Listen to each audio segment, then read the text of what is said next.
ওগো, আজ হঠাৎ এইভাবে শ্বশুর বাড়ি যাচ্ছ কেন? কেন, যাওয়া বারণ নাকি? না না, মাছগুলো একটু বেশি ছোট লাগছে না? এই নিয়ে কেউ শ্বশুর বাড়ি যায়? এই নিয়ে যায় না না? না সেটা না, পাড়ার লোকে দেখলে হাসাহাসি করবে না?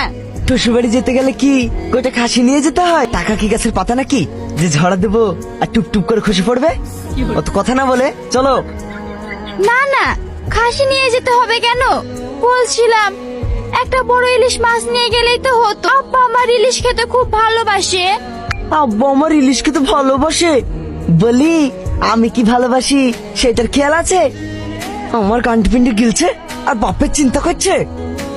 মা, আব্বা, এই টুনি, দেখে যা কে এসেছে। শ্বশুর আব্বা দেখে আপনার মেয়ে জামাই এসেছে। তোমরা চলে এসেছো বাপ? এসে এসে আর কিপটি জামাই আমাকে ধ্বংস করতে চলে এসছে। এর কি লজ্জা ঘৃণা নাই নাকি? শ্বশুর বাড়ি একটা বড় মাছ আনার মুরুদ নাই, হাও খেতে চলে আসে। ও মা, আজ দুলা ভাই এসেছে। তাহাতে ওটা কি দুলা ভাই? আয় বুড়ি ভিতরে আয়। এসে জামাই, রোদ আর দাঁড়িয়ে থাকতে হবে না। আব্বা এগুলো রাখেন, অনেক কষ্ট করে আনলাম। খাও বাপ, পেট ভরে খাও। আর একটু মাংস দিব? দেন না, লেগ পিস গুলো আমাকে দেন। দুলা ভাই রাগ করেন না, লেগ পিস খাবেন? হাব্বুকে বাজারে পাঠাবো। ওগো, ওগো শুনছো? ওগো উঠো। কি হলো? তোমার শ্বশুরের কি হয়েছে দেখো গা, সর্বনাশ হয়ে গেছে। কি হয়েছে বুড়োর? সকাল সকাল পটল তুললো নাকি? কি?